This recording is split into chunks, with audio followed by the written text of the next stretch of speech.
ஈசனடி போற்றி எந்தையடி போற்றி தேசனடி போற்றி சிவன் சேவடி போற்றி நேயத்தே நின்ற நிமலனடி போற்றி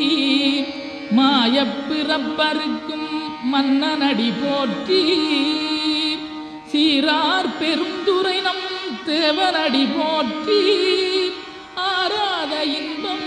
அருளுமலை போற்றி சிவனவனின் சிந்தையுள் நின்ற அதனால் அவன் அருளாலே அவந்தாள் வணங்கி சிந்தை மகிழ சிவபுராணம் தன்னை முந்தை வினை முழுதும் ஓய உரைப்பன்